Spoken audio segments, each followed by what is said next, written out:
The new M3 MacBook Pro lineup has been out for just a couple weeks now, and as Apple does year over year, is marketed incredibly well. Even for people like myself who do have an existing and well-functioning Mac, they make me want the new shiny thing. And unlike our phones or even tablets, MacBooks really aren't typically something you're upgrading frequently at all. For myself though, I am upgrading from the base model M1 Pro MacBook from 2021, and I do have my reasons which I will get into, but let me just say if you do have an older MacBook from say 2020 and onwards, all of those are going to be incredibly powerful for the everyday user. If you're a creator or power user, well, that sort of depends. That said, every review I've seen so far sort of just keep comparing the M3 Pro to the M2 and M1. And while I think that's useful, I think it's important to give the M3 a standalone review, which frankly it deserves. But yes, just know the older models do exist, and yes, of course they are cheaper. They're most definitely still super powerful as well. But you did click this video to find out about the M3 Pro, so here it is. Now for the reasons I am upgrading this year, it's good to know how I use my Mac in the first place,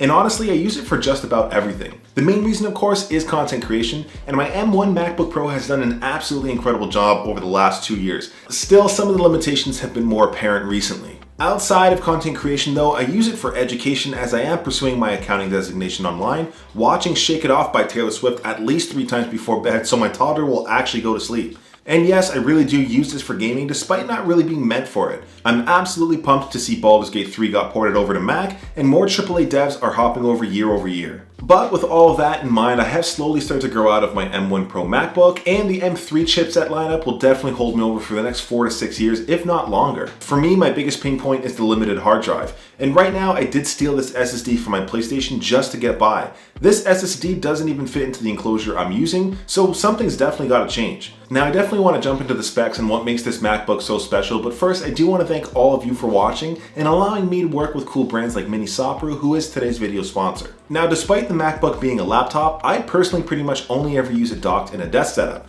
And as great as the MacBook Pro lineup is for its port selection, there's still quite a lot missing, which is where this 15-in-1 dock comes in. Minisopuru has recently launched this, which not only provides a one-cable solution for your entire setup, but allows you to add more functionality to your Mac. One thing I definitely need is that one cable connection to all of my accessories and peripherals. In my main setup, I use this for connecting my wireless mouse, my keyboard, alongside charging all of my peripherals where needed. Not to mention, as a creator, I'm constantly connecting both external storage and SD cards for file transfers. HDMI ports, you've got 3 of them. Display ports, there's 2. And with any combo of these display connections, you can have up to 3 external displays, all while having 10 gigabit Ethernet connection. And one of the things I definitely got to mention is that if you are using a baseline M1, 2, or 3 Mac, they can only support 1 external display. This dock does allow you to have up to 3 if you do need it, and I'm not sure why Apple has that limitation in the first place. Still, this dock solves that problem. So be sure to check out the link down below in the video description for Minisopuru's 15-in-1 dock, and thanks again to them for sponsoring today's video.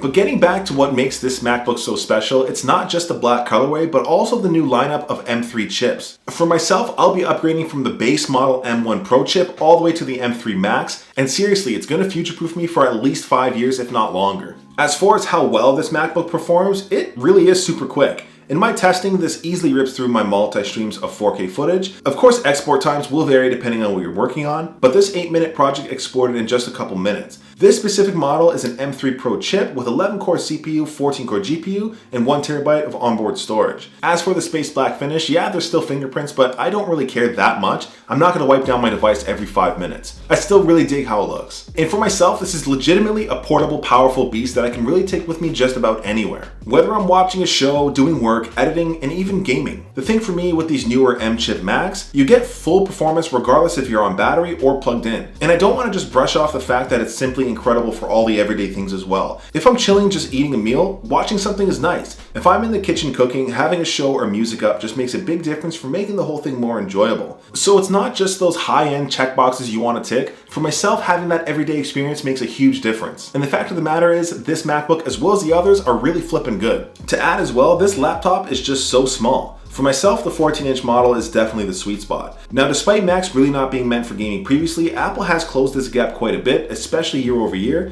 And with the release of Apple's porting toolkit, we're seeing more titles like Lies of P come out, as well as Baldur's Gate 3. This machine specifically is closer to the baseline still, and it makes easy work of these titles that are natively available on Mac. And truly, they've done something great here. I'm personally really looking forward to the day I can have just one machine like a MacBook that does my gaming, editing, work, and everything in between. And while it's not all that graphically intensive, I have had a chance to hop on Baldur's Gate 3, and it's been an incredibly smooth experience. And when it comes down to display though, it's one of those things that sort of ruins other laptop displays. As a gamer, I'm a sucker for all things high refresh, and this display does really look great getting up to 120 Hz. It's also plenty bright in my everyday use as well, and it's truly one of the best displays that you can get on a laptop. But forgetting about all the editing and work stuff, you probably still want to get down watching some shows or movies, and it's an awesome experience. And when it comes down to the speakers as well, it's sort of one of those things where you're kind of surprised how well they sound, especially for a 14-inch MacBook. And I imagine the 16-inch would even sound better. Here is a quick sound test.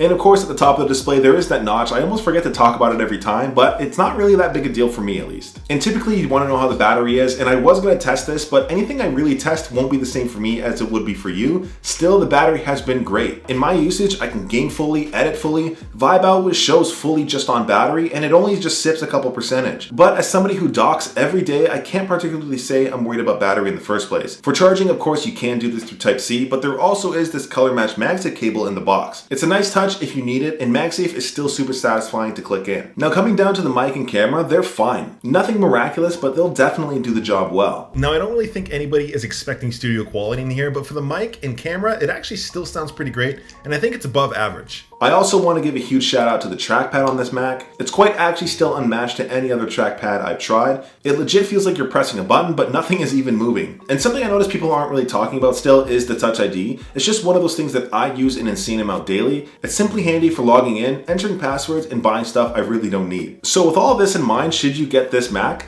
Honestly, yeah, I think it's pretty sweet. If you have an older Mac, say pre-2020, or you're just coming into the Mac space for the first time, this is an incredible option. But it would still be irresponsible for me not to mention that the others are also incredible and they are going to be cheaper, especially for somebody without a demanding workload. Apple's refurbished store has a lot of other M-chip Macs, and if I didn't specifically need this for YouTube, I'd probably be getting the M2 MacBook Air. For myself, it comes down to needing more RAM, storage, and a little bit more power. This Mac is by no means inexpensive either, but there is a whole lot here to love. Anyways, let me know what you guys think down below in the comments section. I appreciate you guys watching till the end. Until next time.